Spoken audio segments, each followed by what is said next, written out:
The Lincoln-Douglas debates were a series of 7 joint discussions between Abraham Lincoln, a Republican, and Stephen A. Douglas, a Democrat, held during the summer and fall of 1858 throughout the state of Illinois. Lincoln and Douglas had been debating each other for more than 20 years before their famous contest for the U.S. Senate in 1858. They were longtime rivals with contrasting styles and sharp differences in philosophy. But from the beginning, almost everyone realized that the 1858 debates would be historic. The political environment in the 1850s was exceptionally tense because of the debate over slavery. Lincoln represented a new party, the Republicans, who believed in free soil for Western territories, meaning the containment of slavery within the South. Democrats were divided over the question, but Douglas believed that Westerners should decide for themselves whether or not to allow slavery. This stance was known as popular sovereignty. Douglas's popular sovereignty stance found him at odds with leaders of his own party. In late 1857, President James Buchanan endorsed a pro-slavery constitution for Kansas, but Douglas refused to go along. This rupture between leading Democrats shocked the nation's political community. Some Republicans, like newspaper editor Horace Greeley, saw this rupture as an opportunity for their political party. Greeley openly discussed accepting Douglas into the Republican Party, but Abraham Lincoln objected. Many Republicans were troubled by the idea of Douglas as their new standard-bearer, and they resisted Greeley's suggestion. On June 16, 1858, the Republican Convention, meeting at the State House in Springfield, Illinois, endorsed former Congressman Lincoln as their first and only choice for Senate.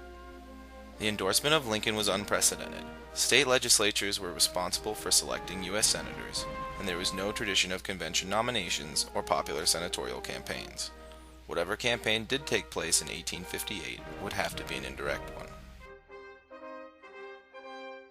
Lincoln responded to his party's endorsement with a startling prediction. "A house divided against itself cannot stand," he warned, regarding the nation's division over slavery. Lincoln had invoked this biblical phrase before, but never under such scrutiny, and never with such electrifying impact. The campaign began in June with unmatched intensity. Lincoln suggested as many as 50 debates for the two to engage in. Annoyed but unintimidated, Douglas agreed to what he called 7 joint discussions. The first debate occurred in Ottawa on August 21st.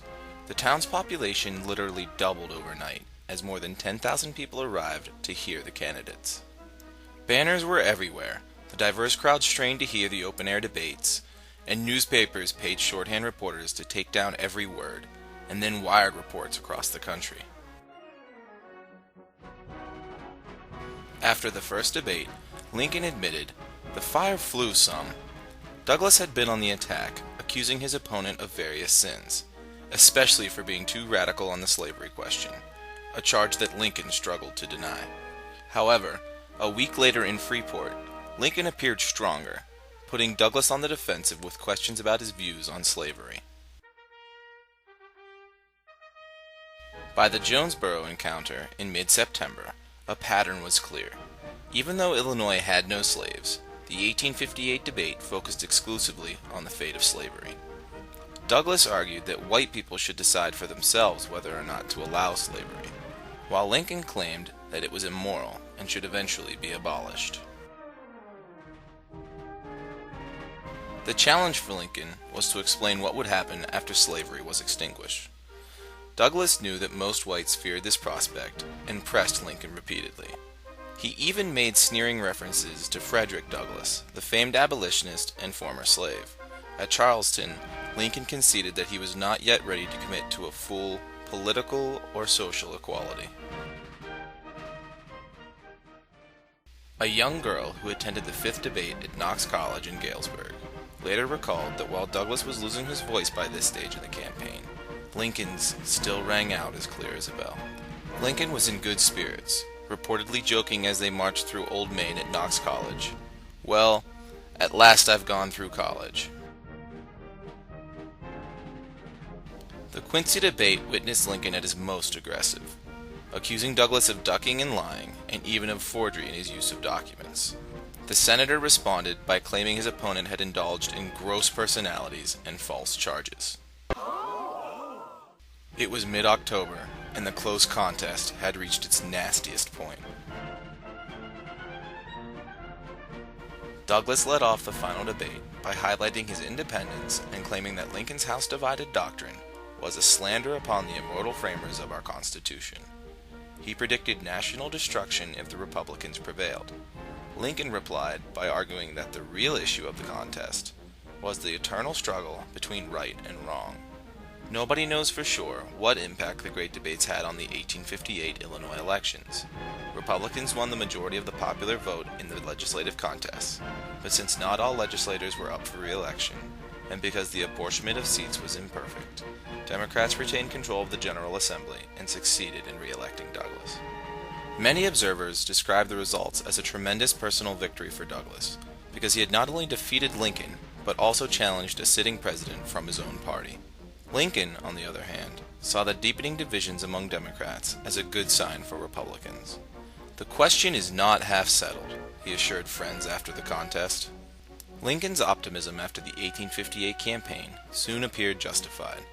Despite losing the election to Douglas, the Springfield attorney was invited in 1859 to give campaign speeches in 5 different northern states and territories, and received what Lincoln called his highest compliment, a request to publish the text of the debates by political friends in Ohio. Lincoln and Douglas faced each other again in 1860 as presidential candidates, though in this contest they had no debates and were joined by 2 other contenders, John Breckinridge and John Bell. The result was another close election, but this time with a much different outcome. Lincoln and the Republicans prevailed, secession began, and the nation lurched toward war.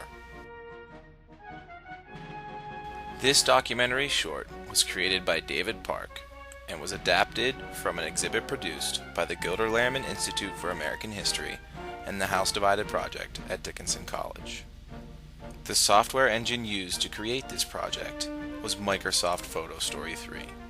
Special thanks for use of images is due to the following: the Gilder Lehrman Institute for American History, the House Divided Project at Dickinson College, and Harp Week, Explore History.